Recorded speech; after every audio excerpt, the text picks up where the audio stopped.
인간의 죄는 우리의 모든 것들을 다 바꿔놨습니다. 선함을 악으로 바꾸었고, 그리고 또한 우리에게 행복이라는 부분들을 하나의 공포와 저주로 바꾸었고, 이런 인간의 죄, 참으로 모든 부분에 무너짐의 근원이 되었습니다. 인간의 죄로 인하여서 하나님의 형상에는 선함이 사라지게 되었습니다. 악함이 자리가 대신하게 되었습니다. 인간의 죄는 하나님의 형상이 가지고 있는 선함의 속성의 전적 타락이라는 그런 상상을 초월하는 역사를 불러옵니다. 그러니 죄에 대해서 가르쳐주지도 않았음에도 불구하고 죄 짓는 일에 익숙하고, 그리고 또한 그런 모습들이 나타납니다. 이런 부분들은 바로 이 전적 타락, 죄로 인하여서 일어났던 전적 타락으로 인한 속성이 가지고 있는 특성 때문에 그렇습니다. 그래서 우리가 보면은 사람들이 이런 이야기 하지 않습니까? 너는 누구를 닮아서 그렇게 못된 짓을 갖다가 일 삼느냐? 누구를 닮겠습니까? 죄인이거든요. 따라서 우리의 모든 부분에서 가장 중요한 부분들은 죄를 깨닫게 하는 것이고, 그리고 또한 이 죄에 대해서 우리를 돌이키는 모습들이 너무나도 중요합니다. 오늘 본문이 그러한 과정 속에 하나님의 형상이라는 하나의 과정을 통해서 우리에게 보여주는 것이 있습니다. 이와 같이 인간의 죄는 전적 타락으로만 끝나지 않았죠. 전적 무지가 함께 역사합니다. 이 전적 무지는 결국은 하나님에 대해서 제일 먼저 반응하게 됩니다. 어떻게 반응했을까요?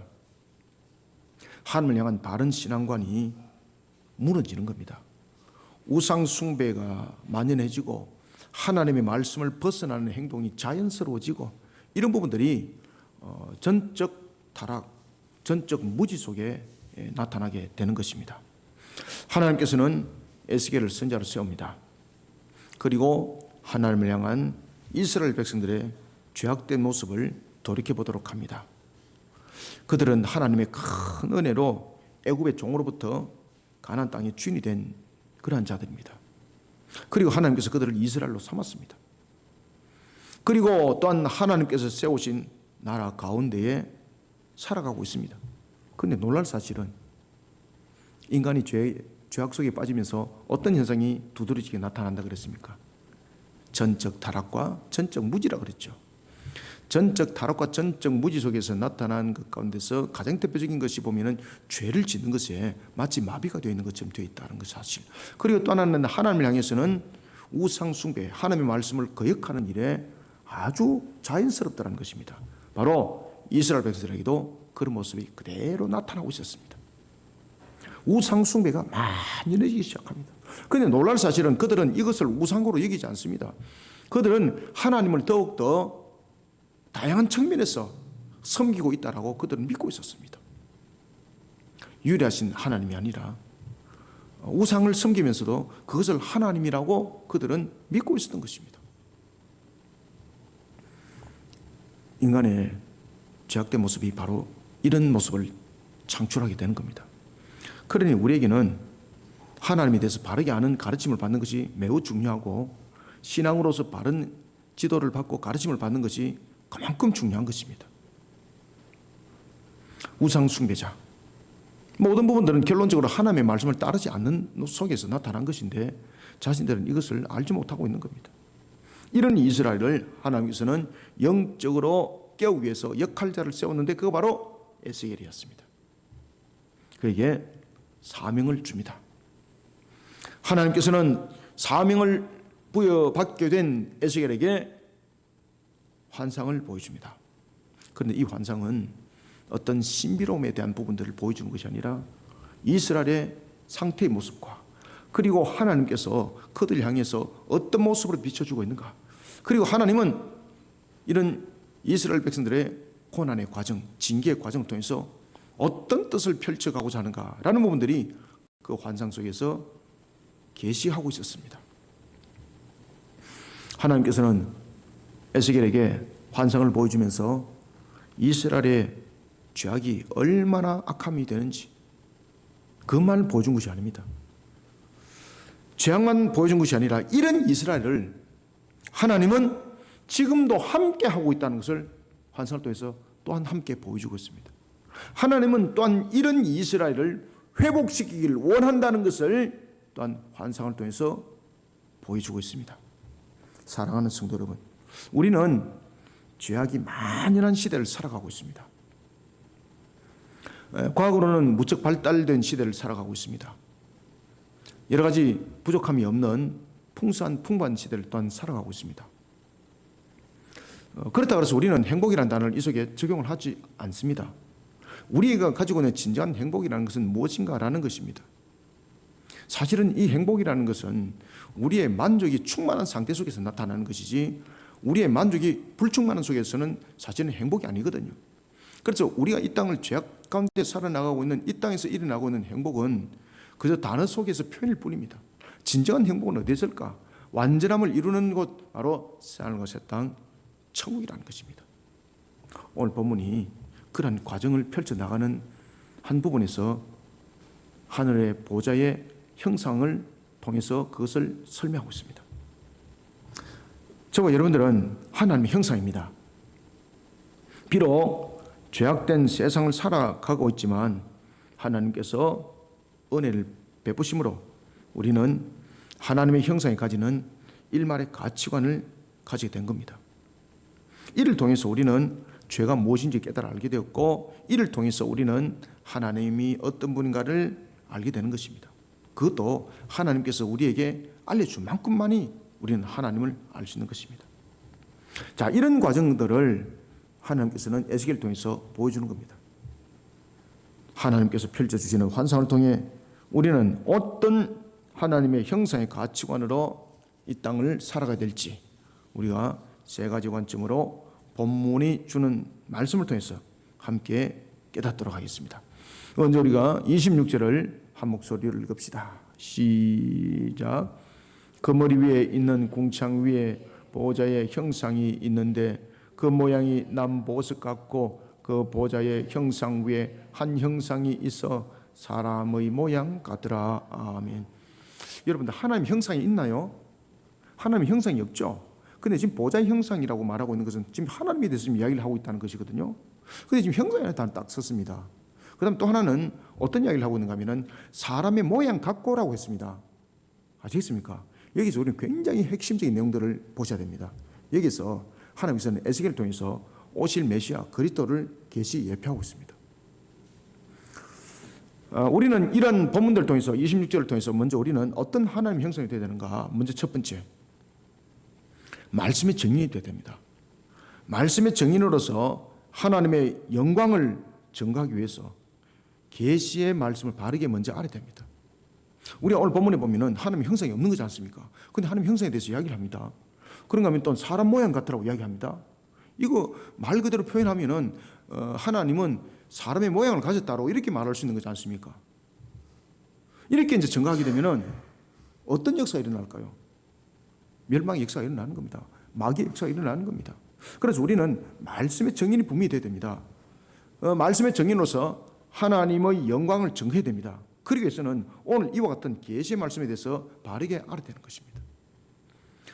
계시의 말씀을 바르게 알고 그 말씀에 대한 바른 증인이 되어야 합니다. 그 말씀에 대한 바른 증인으로 하나님의 영광을 드러내는 하나님의 형상들이 되시길 바랍니다. 하나님께서는 에스겔에게 선지자로서 사명을 줍니다. 이때 1장에 보면은 네 생물이 등장합니다. 네 생물. 이 네 생물이 등장할 때에 그 환상에 보면은 내 얼굴, 내 날개, 그리고 내 손, 그리고 내 다리, 그것을 보여줍니다. 그리고 하나님께서는 에스겔에게 마지막으로 여호와의 영광과 관련된 형상을 계시합니다. 궁창 위에 보좌의 형상. 궁창 위에 보좌의 형상. 이거는 궁창 위라는 것은, 궁창 위 보좌라는 것은 하나님 보좌를 말하는 것이거든요. 이건 인간의 보좌가 아닙니다. 궁창이라는 것은 뭔가 하면은 하늘을 벗어난, 궁창 위라는 것은 하늘을 벗어난 삼층천을 말하고 있는 것이거든요. 그럼 삼층천의 보좌는 누구의 보좌인가요? 하나님의 보좌거든요. 근데 놀랄 사실은 궁창후의 보좌의 형상이라고 말해요. 형상이라는 건 뭔가 하면 모양, 그죠? 모양이 있는 것을 형상이라고 말하거든요. 근데 또 놀라운 사실은 이렇게 말해요. 그 보좌의 형상 위에 한 형상, 또 이렇게 말해요. 지금 형상을 두 번 이야기합니다. 근데 여기서 놀라운 것은 그 형상이 누구 모양 같다고 말하고 있습니까? 맞습니다. 사람의 모양 같다고 증거하고 있습니다. 이게 여러분들 대화가 됩니까 지금 이거? 자, 이 상태로 여러분들 우리가 만약에 말씀을 전했다면 어떤 역사가 일어날까요? 완전히 그냥 개판 5분 전에 역사가 일어나는 겁니다. 이단의 역사가 일어나는 겁니다. 그죠? 이 내용대로 그대로 가면은 여러분들이 잘 아시는 것처럼 이만희가 하늘 보좌 삼층천에 있는 보좌의 형상이 되는 거예요. 누구든지 이 모습 속에 담겨질 수 있는 거예요. 이대로 가면 이제 끝장나는 겁니다. 그래서 이 지금 계시의 말씀이 무엇을 계시를 하고 있는지를 바르게 아는 것이 굉장히 중요하다는 사실입니다. 하나님은 분명히 형상을 가지고 있지 않습니다. 그럼에도 불구하고 하나님과 관련하여서 지금 형상을 증거하고 있습니다. 하나님 형상은 무엇을 말하고 있을까요? 그래서 우리는 창세기를 통해서 우리는 공부하면서 배워왔지 않습니까?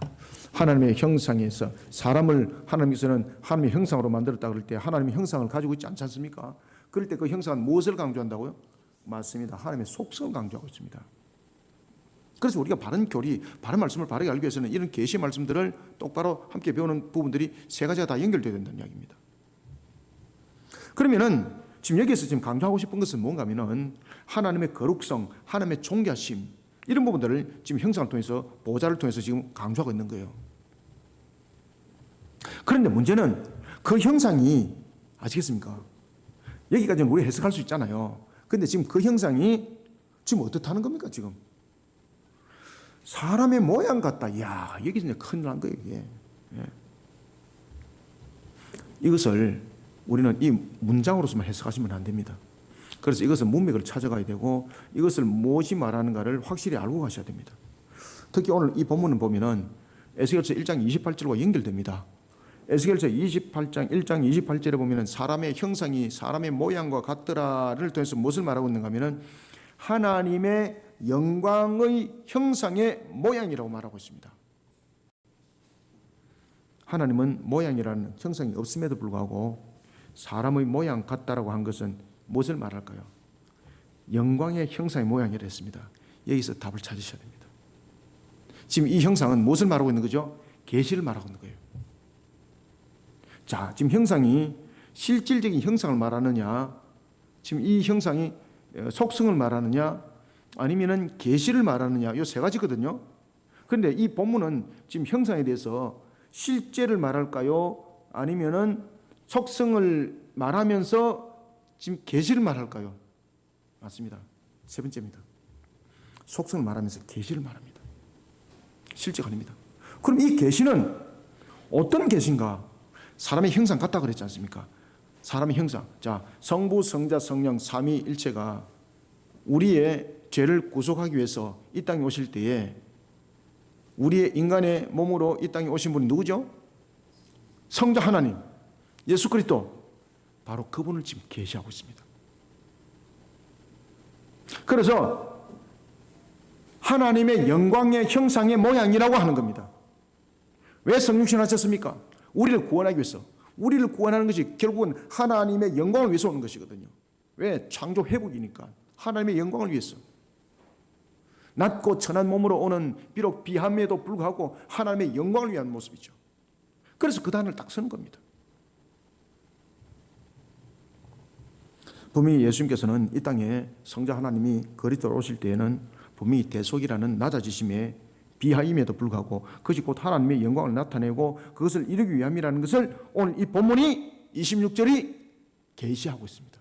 아시겠습니까? 그래서 26절의 이 모습들은 실체와 속성을 강조하기보다는 무엇을 강조한다고요?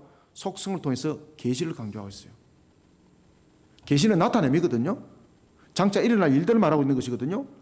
그래서 이 사람의 모양을 통해서는 무엇을 계시하고 있습니까? 성육신을 계시하고 있는 거예요. 성육신을. 지금 이해됐습니까? 그래서 우리가 이것을 모양이라는 부분들을 우리가 이걸 단어적으로 해석하게 되면 실체를 가지고 이야기를 해야 되는 거예요. 그 다음에 이것을 보다 더 신학적으로 조명하게 되면 속성을 가지고 이야기해야 되는 거예요. 이것은 다 안 맞는 거예요. 그래서 속성을 계시하면서 속성을 말하면서 무엇을 장차 일어날 일을 계시하고 있는 거예요. 이거는. 그러면은 하나님이신 그분이 사람의 모양으로 온다는 거잖아요. 그것을 알려준다는 거잖아요. 그럼 어떤 사건을 계시하고 있을까요? 예수님께서 우리의 죄를 대속하기 위하여서 이 땅에 오실 사건을 에스겔을 통해서 지금 계시해주고 있어요, 여러분들.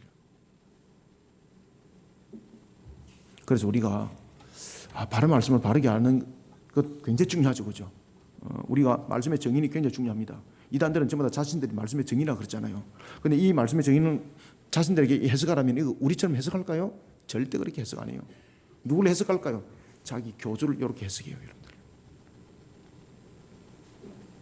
우리는 말씀의 정인으로서 하나님의 영광을 증거해야 됩니다. 그러기 위해서는 우리는 계시의 말씀을 바르게 알아야 되는 거예요.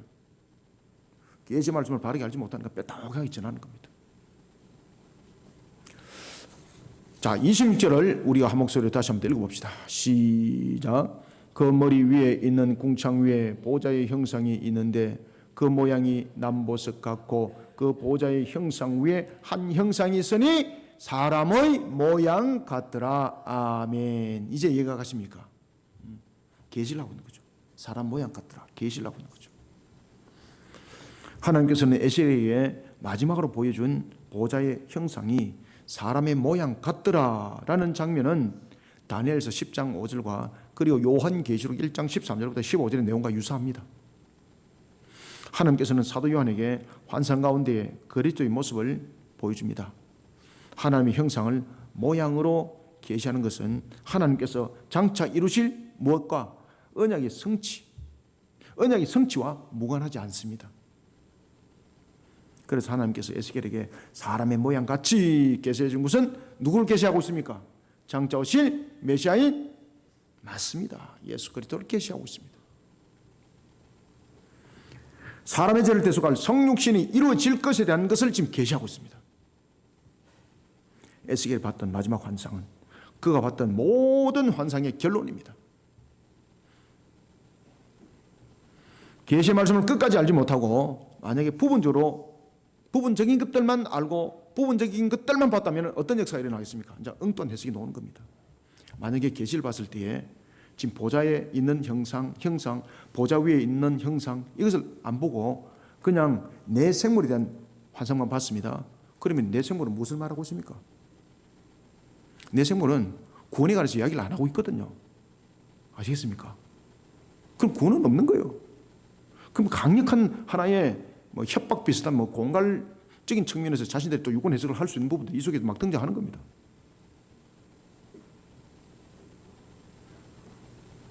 계시를 마지막 끝까지 그 내용을 알지 못하면요, 결국은 에스겔이 전하는 내용도 달라졌을 겁니다.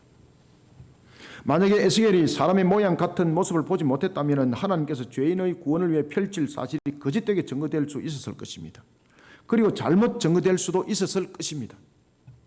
아니, 그리스도가 성육신을 이루어서 죄인인 우리를 구원에 이르게 한다는 그 자체를 몰랐을 것입니다. 말씀의 정인이 하나님의 영광을 증거한다는 것은 의욕만으로 되지 않습니다. 우리가 지난주 화요일 날 우리가 이 선양원 기념관과 그리고 애양원을 갔다 왔지 않습니까? 우리가 그에 대해서 잘 모르잖아요, 그죠? 그분이 키가 아주 조그만했다는 거 잘 모르지 않습니까, 그죠? 그래서 손양 목사를 보게 되면 사람들이 새 가지를 보고 놀란다 그러지 않습니까? 설명 들을 때에 제일 먼저 무엇 가지고 놀란다 그랬습니까? 키가 너무 작아서 놀란다는 거예요. 키가 너무 작아서 사진을 이렇게 봤는데 정말 작더라고요. 저는 한 160에서 한 162, 3cm 정도로 봤거든요. 키가 작다는 걸 알기 때문에. 근데 그 키보다 더 작은 거예요. 한 155에서 158 정도밖에 안 된다는 거예요. 그러니까 그 분을 보는 순간 너무 작아서 놀래고, 두 번째는 그렇게 작은 체구에서 나오는 그 음성이 얼마나 큰지 음성 듣고 놀란다는 거예요. 그 다음에 세 번째 놀라는 것은 설교를 통해서 은혜 받아서 놀란다는 거예요. 은혜 받아서. 그분이 설교 가운데서 어떤 것이 있는가 하면 이런 것들이 있다면서 증가하시더라고요. 우리는 그리스도인이다. 우리는 성경을 알고 있다. 우리는 성경을 보아서 알고 있다. 그런데 불신자들은 성경을 모른다. 그들은 어디를 통해서 성경을 알겠느냐?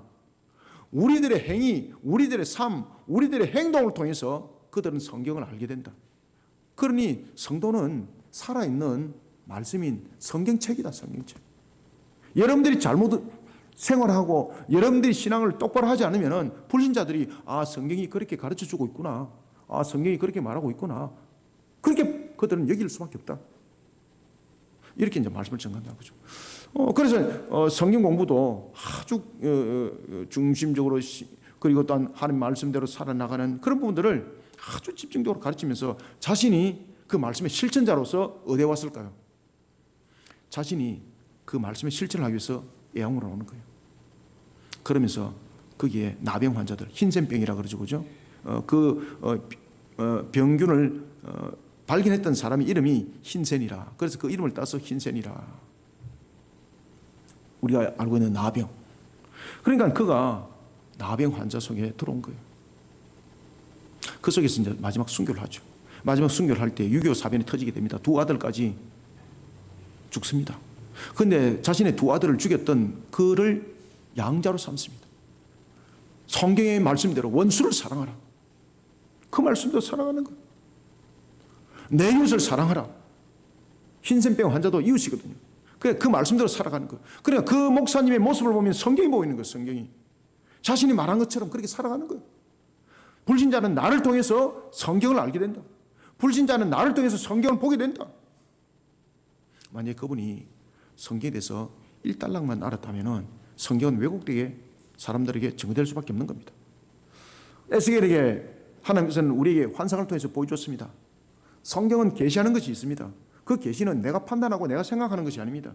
성경이 무엇을 계시하고 있는가, 성경이 무엇을 말씀을 주고 있는가는 반드시 그 속에 나오고 있는 관계되어 있는 것들, 그 다음에 그 계시가 무엇을 말하고 있는 것, 모든 부분들을 확실하게 알고 배운 상태 속에서 우리는 말씀에 정의될 때 그 말씀은 가치가 있고 증거는 효력이 있고 성령의 역사는 일어나는 겁니다, 여러분들요. 그게 말씀의 효력이거든요. 손양희 목사님도 마찬가지입니다. 그렇게 말씀을 증거하니까 말씀의 효력이 일어나는 거예요, 여러분들요. 우리가 애양원에 그 기념관에 갔을 때 그분이 설명할 때에 한 2시간 넘도록 정말로 얼마나 열심히 설명하는지, 우리가 뭐 그러다 그래서 그분에게 사라진 것도 한 번도 없습니다. 자신이 이제 설명을 하기 시작하는데 참, 그러면서 이렇게 말하더라고요. 내가 선생님을 어떻게 제가 소개받으면 되나요? 이렇게 물어보니까 첫 번째는 제가 여기에 관장입니다. 그렇게 부르셔도 됩니다. 그 다음에 두 번째는 제가 교회의 안수집사입니다. 딱 그 얘기를 하는 거예요. 저를 그렇게 부르셔도 됩니다. 안수집사라고 마치 그분이 설명하는데 그분은 마치 예수의 증인처럼 그 내용들을 전가하고 있었습니다. 우리는 말씀의 증인입니다. 저와 여러분들은 예수 그리스도 믿는 믿음 속에 세워졌다는 것은 곧 말씀의 증인이 되었다는 뜻입니다. 말씀의 증인으로서 우리가 하나님의 영광을 증거해낼 때에 우리는 어떤 모습이 되어야 될까요? 하나님의 말씀 바르게 알아야 됩니다. 그래야만이 내가 하는 행동, 내가 믿는 것을 불신자들이 나를 보고 성경을 보는 거예요. 우리는 말씀의 증인으로서 하나님의 영광을 증거해내는 하나님의 형상이 되어야 합니다. 그러기 위해서는 무엇보다 계시의 말씀을 바르게 알아야 됩니다. 산꼭대기 가서 전편 안 놓고 하늘에서 직통 계시 받아갖고 알 수 있는 방법 없습니다. 바른 말씀을 가르치는 교회 속에서 바르게 배워서 바르게 알아야 합니다. 그리고 그 말씀에 대한 증인으로 하나님의 영광을 드러내는 하나님의 형상들이 다 되시길 소원합니다. 두 번째는 27절을 함께 읽읍시다. 시작. 내가 보니 그 허리 위의 모양은 단쇠 같아서 그 속과 주위가 불 같고 내가 보니 그 허리 아래의 모양도 불 같아서 사방으로 광채가 나며. 아멘. 우리는 두 번째로 하나님 나라의 가치관입니다. 하나님의 나라의 가치관을 세상 가운데 바르게 증거해내는 복음의 증인의 길을 걸어가야 됩니다. 여러분들 복음의 증인이 얼마나 복된가 아십니까? 하나님이 제일 기뻐하잖아요. 왜냐하면 우리를 이 땅에 두신 목적이 그 속에 있기 때문이죠. 그래서 우리는 복음을 증거하는 증인의 길을 걷는 하나님의 형상이 되어야 합니다. 우리가 애양원을 갔을 때도 우리가 예언원에 갔을 때 그분 보십시오. 그분이 말씀을 전가하면서 군데군데 예수님이 가는 부분들을 탁탁탁 묻어서 이야기하잖아요. 그게 원래 이게 정부에서 국가에서 기관에서 관리하는 거거든요. 근데 그 테마 속에는 그런 것이 없어요. 그러니까 그분이 자기를 전가할 때 뭐라고 자기를 소개했습니까? 내가 교회 안수집사입니다. 그렇게 말했잖아요. 그러니까 이 속에는 자신이 복음의 증인이라는 뜻이에요. 그래서 그분이 막 우리한테 이야기할 때 선교사에 대한 부분들 이러면서 복음을 묻어서 이분이 설명했던 거예요. 그게 참 귀하다. 저는 그런 생각합니다. 여러분, 사람의 모양을 하고 있는 하나님의 형상에 대해 에스겔은 또 하나 굉장히 중요한 것을 목격하게 됩니다. 자, 오늘 본문에 보면은 사람의 모양을 하고 있는 하나님의 형상에 어떤 것이 목격됐겠습니까? 놀라운 것이 목격되기 시작합니다. 바로 뭔가 하면은 허리 위의 모양은 단쇠 같더라. 여러분, 여기 단쇠가 무엇일까요? 단쇠. 뭐뭐 같다라는 것은 무엇을 말할까요? 뭐뭐 같다라는 것은 정확하게 그것은 아닌데 그런 유형을 가지고 있다. 이런 뜻이죠. 그죠? 그러면 단쇠 같다는 것은 단쇠는 아닌데 단쇠 같다라는 거잖아요. 그러면은 이 단쇠가 우리가 번역을 했는데 히브리어에서는 무엇이라고 말하는 건지 알아야 되겠죠. 이 단쇠를 히브리어로 하슈말이라고 해요. 하슈말. 이 하슈말이라는 것은 어떤 어원을 가지고 내서는 어떤 어원 속에서 온지는 불투명해요. 그런데 이 단어가 해석하는 것은 뭔가 하면 반짝거리는 효바, 그 다음에 빛나는 어떤 빛나는 물체, 이것을 단쇠라고 말해요. 그럼 빛나는 물체라는 것은 이걸 지금 다룬다는 뜻이거든요. 그죠? 지금 단쇠라는 것은 불덩어리와 같은 쇠라는 뜻이에요. 어떤 물체인데 이것이 빛나는 물체라는 거예요. 지금 어떤 물체인데 그래서 그것을 단쇠라고 말하면서 우리는 한글로 그렇게 번역했습니다만은 히브리어 속에서는 이것은 하슈말이라고 말합니다. 하슈말. 그러면 27절에서 단쇠를 통해서 증거하고 있는 것은 뭔가 하면은 하나님은 감히 사람의 눈으로 사람의 육안으로 바라볼 수 없는 존재라는 것을 강조하고 있습니다. 계시록에도 보면은 여러분들 보시면은 계시록 1장 16절과 17절에 보면은 밤모섬에 있었던 사도 요한, 하나님으로부터 계시 말씀을 받습니다. 그가 그리스도의 얼굴을 봅니다. 그 얼굴이 어떻다 그랬습니까? 해가 힘있게 비추더라. 문제는 그 강력한 빛에서 요한은 엎드려지고 말았습니다. 하나님의 영광 앞에 죄악된 영혼들은 쓰러질 수밖에 없습니다. 그리고 죄악으로 가득한 흑암의 세상은 빛을 발하는 하나님의 영광 앞에 사라질 수밖에 없습니다. 지금 그 존재와 가치를 지금 설명하고 있는 겁니다. 단쇠가. 오늘 본문에 보면은 단쇠가 그냥 이글이글 거리더라는 것으로서 끝나지 않고 단쇠가 무엇을 말하고 있습니까? 불 같아서 사방으로 광채가 났다 그랬잖아요. 광채. 원래 불 같은 이런 그런 속에는 광채라는 단어를 안 쓰잖아요. 근데 이게 역할들이 부분에서 지금 광채라는 단어를 썼다는 거죠. 그러면 이걸 무엇을 계시하고 있을까라는 것입니다. 흑암을 밝히는 그런 역할로서 단쇠가 역할이 있고요. 또 하나는 위엄과 권능과 그 권세적인 부분에서 단쇠가 감히 우리가 접근할 수 없는 그런 존재적 측면을 단쇠는 계시 증거하고 있습니다. 사실은 오늘 이 본문은 제가 여러분들에게 이렇게 해석해 주지 않으면 상당히 어려운 본문입니다. 상당히 어려운 본문입니다. 그런데 하나님께서 은혜를 베푸셔서 우리에게 지금 알게 하시잖아요. 어떻게 하셨기 때문에? 저에게 계시하셔서 알게 하셨기 때문에. 그럼 제가 하늘에 올라가고 직통 계시 받았습니까? 아니죠.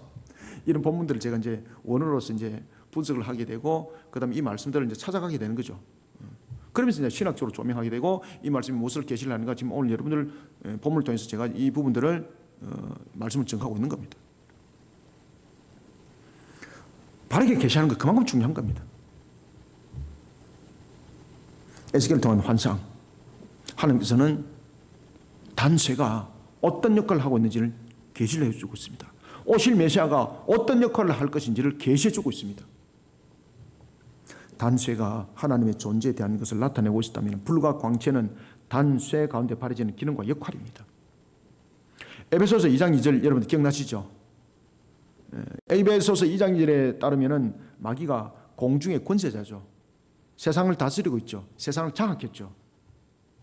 그 사실을 사실은 성경이 증거하고 있습니다. 창세기 3장 아담이 죄를 범한 그 결론 속에 나타난 상황들입니다. 그러나 그럼에도 불구하고 세상과 온 우주는 누가 다스리는 겁니까? 하나님. 하나님의 절대 주권에 의해서 다스려집니다, 여러분들. 아무리 악한 세상이라도 하나님의 주관하심을 벗어날 수 없습니다. 하나님께서는 이런 악한 세상을 회복시키기 위해서 단 쇠와 같은 모습으로 오실 것을 계시하고 있는 겁니다. 악함이 가득 찬 어둠의 세상을 밝기 위해서 광채로서 그 역할들을 하신다는 겁니다. 심판을 불러서 이 땅에 오실 뿐만 아니라 광채를 밝힌다는 겁니다. 이것을 에스겔을 통해서 계시하고 있습니다. 27절 다시 한번 읽읍시다. 시작. 내가 보니 그 허리 위의 모양은 단 쇠 같아서 그 속과 주위가 불 같고 내가 보니 그 허리 아래의 모양도 불 같아서 사방으로 광채가 나며. 아멘.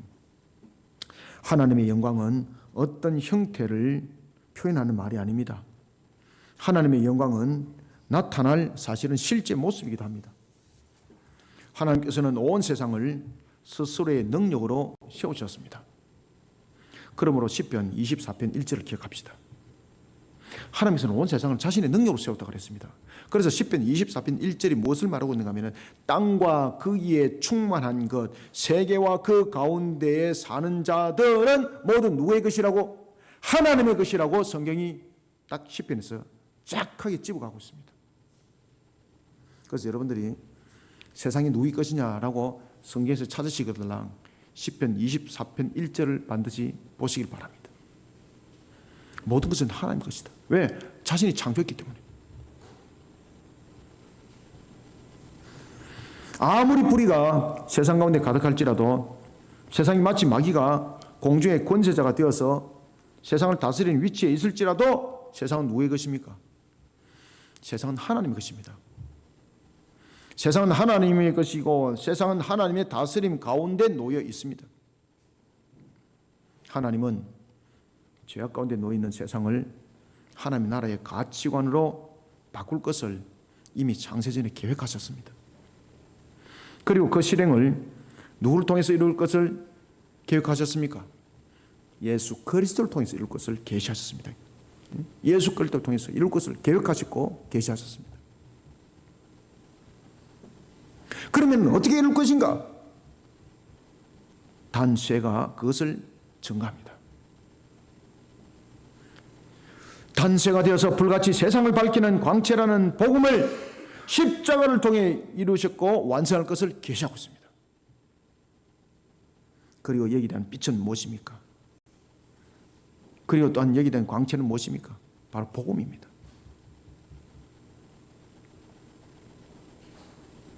세상은 하나님의 나라의 가치관으로 오늘도 바꿔지고 있습니다. 여러분들 볼 때는 세상이 어떻게 바꿔지고 있을 것 같습니까? 세상은 과학으로 바뀌어질 것 같습니까? 안 그렇습니다. 세상은 과학으로 절대 바뀌어지지 않습니다. 우리 눈에 보이지 않지만 미미하지만 마태복음에서 그 말씀하지 않습니까? 하나님 나라는 무엇과 같아? 가루 속에 들은 서말 속에 들은 누룩과 같다.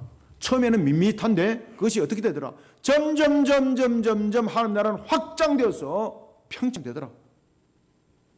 세상은 지금 변하고 있습니다. 세상은 지금 바뀌고 가고 있습니다. 우리 눈에 볼 때는 세상이 악한 것만 보입니다. 타락한 것만 보입니다. 얼마나 한탄스럽습니까? 세상이 물질 만능으로만 살아가는 것 같습니다. 얼마나 한탄스럽습니까? 세상이 얼마나 음란 속에 살아가고 있습니까? 얼마나 한탄스럽습니까? 그런데 놀랄 사실은 가루 서말 속에 누룩이 하나 지금 들어 있습니다. 지금 점점 변하고 있는데 한순간에 그 확장이 급속도로 확장될 것입니다. 지금 세상은 바뀌고 있습니다. 무엇으로 바뀌고 있습니까?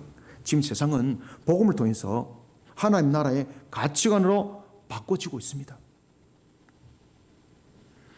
하나님께서 에스겔에게 환상을 보여준 것은 신비한 것을 보여준 한 장면을 끝맺는 것이 아니었습니다.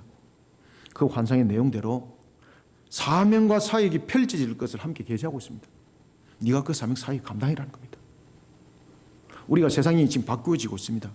우리가 복음을 통해서 그 역할들을 하늘의 미랄이 되고 하늘의 우리는 미랄이 될 뿐만 아니라 누룩과 같은 존재가 되어서 그 사명들을 자신을 녹여서 감당하라는 겁니다. 누룩이 그 가루 서말 속에 녹아들지 않으면 그 가루는 확장 평창되지 않습니다. 녹여들어야 되는 겁니다. 소금이 가치를 발하려면 소금이 그 상태에 있으면 아무 소용이 없습니다. 소금이 녹아야 됩니다. 녹아야만이 김장을 절이는 김치가 됩니다. 안 녹았으면 아무 소용없는 거예요, 여러분들. 그러니 녹지 않는 소금은 세상에 짓밟힐 것이라 말했습니다. 우리는 이 땅에 세워진 사명자들입니다. 우리는 세상을 복음의 광채를 발해야 됩니다. 에스겔을 통해서 하나님께서 환상을 준 것도 너가 이런 사명을 감당하라는 겁니다. 하나님께서는 에스겔에게 계시해 준 사실을 통해 우리를 향한 하나님의 계시 음성이 지금 들려지고 있습니다. 복음을 전하는 자 되라는 겁니다. 땅 끝까지 정인이 되라는 것입니다. 너희들은 예루살렘이라는 지역의 복음뿐만 아니라 유대라는 나라와 민족의 복음뿐만 아니라 사마리아라는 소외된 지역뿐만 아니라 또한 소외된 자들뿐만 아니라 땅 끝까지 이르러 나의 정인이 되어라 했습니다. 우리는 이런 계시 음성을 오늘 이 본문을 통해서 들으셔야 됩니다. 이것이 하나님의 은혜입니다. 하늘에서 보따리가 내려주고 가지고 오늘 복권 하나 사면은 1등 된다더라. 이것이 여러분들 복음이 아닙니다. 오늘도 우리에게 주신 이 말씀이 여러분들에게 복음이고 은혜입니다. 사랑하는 성도 여러분, 저와 여러분들은 하나님 나라의 가치관을 세상 가운데 바르게 증거해내는 복음의 정인이 되어야 합니다. 우리 모두 그 길을 기쁨과 감사함으로 걸어가는 하나님의 형상들이 다 되시기를 소원합니다. 마지막으로는 세 번째 58절 함께 읽읍시다. 시작. 그 사방 광채의 모양은 비오는 날 구름에 있는 무지개 같으니 이는 여호와의 영광의 형상의 모양이라. 내가 보고 엎드려 말씀하시는 이의 음성을 들으니라. 아멘. 자, 28절에서는 세 가지 주목하셔야 됩니다. 하나는 어디에 주목해야 될까요? 무지개인데 어떤 무지개? 비 오는 날 구름에 있는 무지개. 자, 머리에 무엇이 떠올라요? 창세기 9장이 떠오르죠. 그 다음에 두 번째는 무엇을 여러분들이 떠올리셔야 됩니까? 자, 우리가 이제 세 가지를 본다면은 첫 번째는 무지개고 이제 두 가지를 본다면은 음성을 들으니라는 부분들인데 여기서 음성을 들을 때 어떻게 듣는가 하면은 엎드려 음성을 들었다는 겁니다. 엎드려. 자, 엎드려와 음성을 들었다는 것. 분리한다면 세 가지인데 뭉친다면은 무지개와 그리고 엎드려 그의 음성을 들었다는 겁니다. 그냥 엎드리는 것이 아니고 엎드려 들었다는 겁니다. 이게 무엇일까요, 여러분들요? 왜 듣습니까?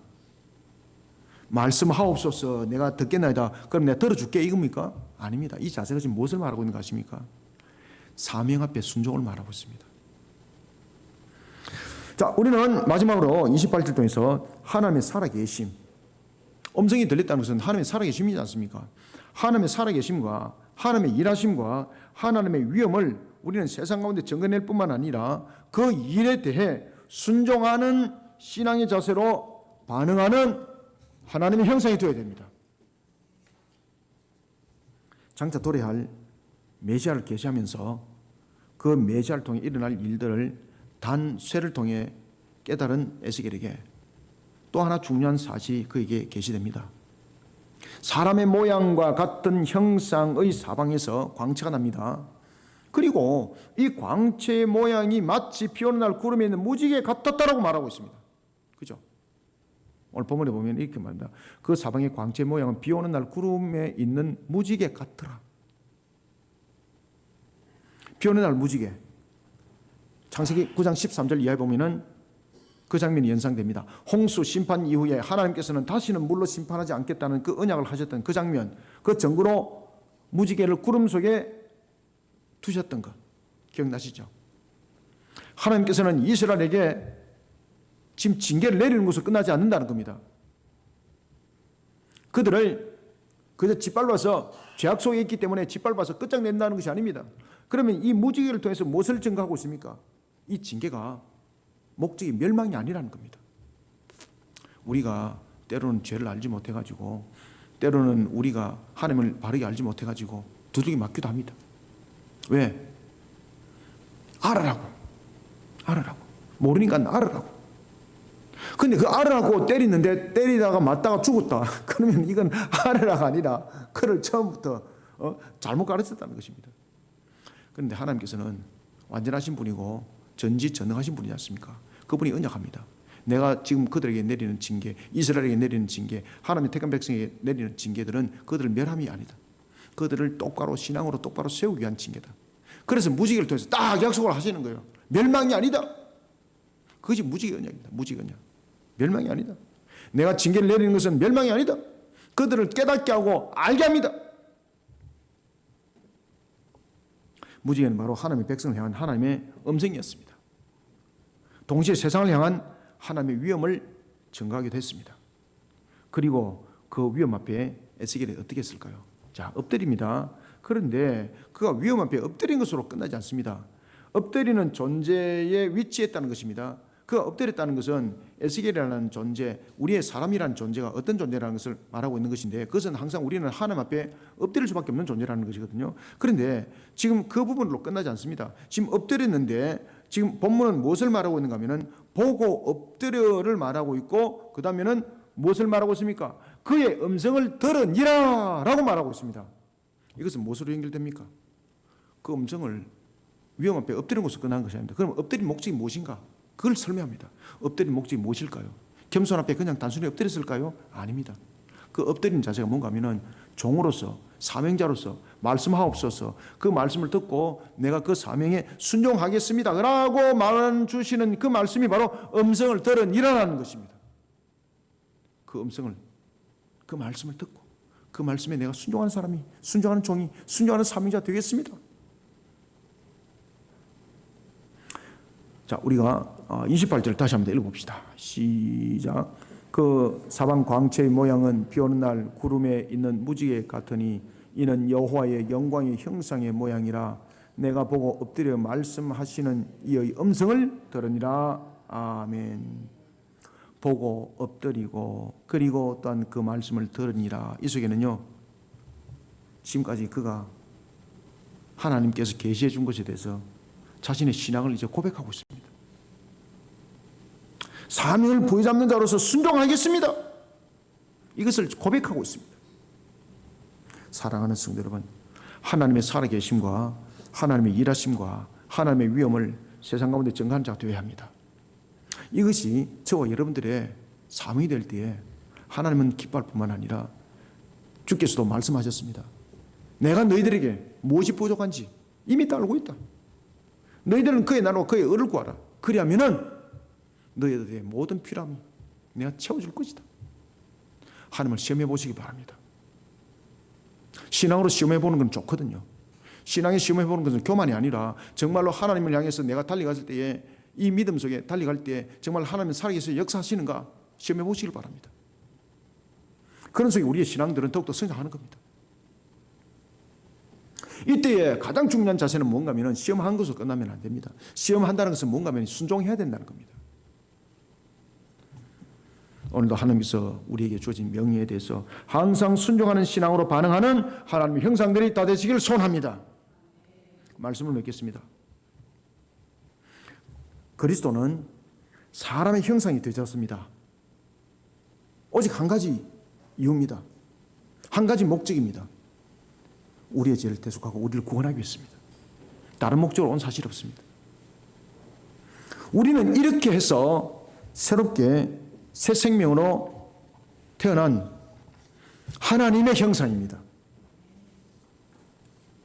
세상 가운데는 하나님의 형상이 두 종류의 형상이 있습니다. 우리가 구원받든 구원받지 못하든 이 땅에 살아가는 우리는 모두는 하나님의 형상의 존재거든요. 그래서 모든 사람들은 하나님의 일반적 은총 속에 살아갑니다. 하나님께서 하나님의 형상을 향해서 일반적 은총을 베푸셨거든요. 여러분들, 지구에 있는 공기, 자신이 돈 주고 산 것도 아니잖아요. 자신들이 만든 것도 아니잖아요. 예수를 믿든 안 믿든 모든 사람들이 함께 그 공기를 사용하지 않습니까? 하늘의 비, 여러분들이 만드셨습니까? 하늘의 비, 어떤 미국이 만들었나요? 비가 떨어질 때에 하나는 USA, 하나는 메이드 인 차이나 뭐 이렇게 만들었나요? 없죠? 그죠? 흐르는 물 누가 만들었나요? 뭐 흐르는 물도 이제 빼내갖고 뭐 다 팔아먹고 그렇더만은 옛날에는 대동강을 팔아먹었던 봉인 김선달을 가지고 우리가 이야 세상에 저런 인간도 있구나 이랬는데 우리는 더 희한한 세대를 살아가고 있죠. 그죠? 땅속에 있는 물까지 다 빼가 다 팔아먹는 그러면서 그것을 기업으로 만들어가지고 살아가는 시대. 그죠? 비록 우리가 돈 주고 사먹는 물도 하나님께서 전부 다 일반적 은총 속에서 베풀어 주신 물질들이에요. 여러분들. 우리가 인간들이 예수를 믿든 믿지 않든 장수하는 사람들 있죠. 그게 전부 다 일반적 은총입니다. 예수를 믿는 사람들도 부하게 사는 사람이 있지만은 또한 예수를 안 믿는 사람도 부하게 사는 경우가 있죠. 그게 전부 다 무슨 은총? 하나님 전부 다 일반적 은총 속에 전부 다 열어주고 있는 겁니다. 그런데 그런 일반적 은총 속에서 살아가는데 물질을 갖다가 부정하게 모아서 부를 축적했다? 반드시 하나님은 그에 대해 갑절로 그에게 심판합니다. 이런 우리는 하나님의 일반적 은총 속에서 살아가고 있는 하나님의 형상입니다. 그런데 하나님의 형상 가운데서 하나님의 나라의 하나님의 형상이 있습니다. 그가 누굴까요? 구원받지 못한 자들의 하나님의 형상이 아니라 바로 예수 그리스도를 믿고 구원받은 자들입니다. 예수 그리스도를 믿고 구원에 이르는 자들은 하나님의 나라의 하나님의 형상입니다. 그래서 그런 형상을 복된 자라고 말하는 겁니다.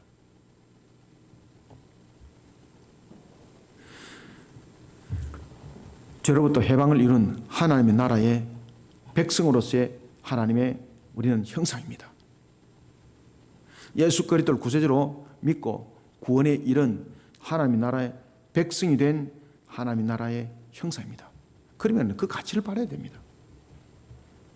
자, 이런 하나님의 나라의 형상을 향해서 성경은 뭐라고 말하고 있겠습니까? 출애굽기 6장 5절에 보면은 이런 우리를 가리켜서 빼낸 자라고 말하고 있습니다. 세상으로부터 타락한 세상으로부터 빼낸 자들입니다. 우리는 애국으로부터 이스라엘 백성들을 빼냈다 그러잖아요. 그죠? 빼낸 자. 빼낸 자라는 것은 뭔가 하면 하나님께서 자신의 나라의 백성을 삼기 위해서 빼냈다, 구원했다, 선택했다 이 말입니다. 저와 여러분들은 하나님이 우리를 빼낸 겁니다. 선택한 겁니다. 구원한 겁니다. 무엇을 삼기 위해서? 하나님의 형상 가운데서도 하나님의 나라의 백성을 삼기 위해서. 저와 여러분들은 하나님의 나라의 백성입니다. 얼마나 감사해요, 여러분들요. 모든 만물의 주관자고 절대적 주권 속에서 모든 것들을 지금도 다스리는 그 주관자의 백성입니다, 여러분들. 하나님의 나라의 백성을 누가 감히 침탈할 수가 있겠습니까? 우리는 이렇게 셈을 받았습니다. 우리는 그리스도를 통해서 이와 같이 셈을 받았습니다. 그러면 우리 속에 하나님의 나라의 백성으로서 우리 속에 담아야 될 것은 무엇이겠습니까? 그리스도를 닮아야 되고 누구를 닮아야 되겠습니까? 그리스도를 닮아야 됩니다. 그런 하나님의 형상으로 가치를 바라는 자가 우리는 되어야 합니다. 말씀의 증인으로서 계시 말씀을 바르게 알고 그 말씀에 대한 바른 증인으로서 하나님의 영광을 드러내는 하나님의 형상이 되어야 됩니다. 그리고 또한 하나님 나라의 가치관을 세상 가운데 바르게 증거해내는 복음의 정인의 길을 걷는 하나님의 형상들이 다 되시길 소원합니다. 뿐만 아닙니다. 하나님의 나라의 백성으로서 살아갈 때 하나님의 살아계심과 하나님의 일하심과 그리고 하나님의 위엄을 세상 가운데 증거해내야 됩니다. 이에 대해서 무엇보다도 우리는 순종하는 신앙의 자세로 반하는 하나님의 형상들이 다 되시기를 주님의 이름으로 축원합니다. 하나님 감사합니다. 주님께서 오늘도 우리에게 펼쳐주시고 열어주신 생명의 말씀 꼴의 양식 우리에게 주신 귀한 말씀 만반석에 각인하고 새길 때에 이것이 은혜의 결실이 되게 하여 주옵소서. 하나님이 주신 은혜의 말씀이 우리의 심령 속에 녹아들게 하여 주시고 하나님의 주신 말씀이 우리 속에 인격이 되게 하여 주시며 하나님의 뜻을 펼쳐나가는 모양이 되게 하여 주옵소서. 오늘도 부족한 종의 입술을 통하여 증거되어졌지만 이 말씀이 이 한날에서는 금의 말씀이 될 줄 믿습니다. 혼과 육과 골수를 찔러 쪼갤 줄 믿습니다. 주님의 강력한 역사가 일어날 줄 믿습니다. 성령님 역사하여 주시옵소서. 오늘도 우리가 하나님의 형상으로서의 바른 가치관 속에 살아나가는 그리스도인, 그리스도의 닮은 그리고 단 우리의 움직이는 것이 성경이 되게 하여 주시옵소서. 오늘도 우리에게 주신 은혜의 말씀 모든 것이 하나님께는 영광이요 우리 성도들에게는 은혜의 꼬리 양식이 충만히 일어나기를 소망하며 예수님의 이름으로 기도드립니다. 아멘.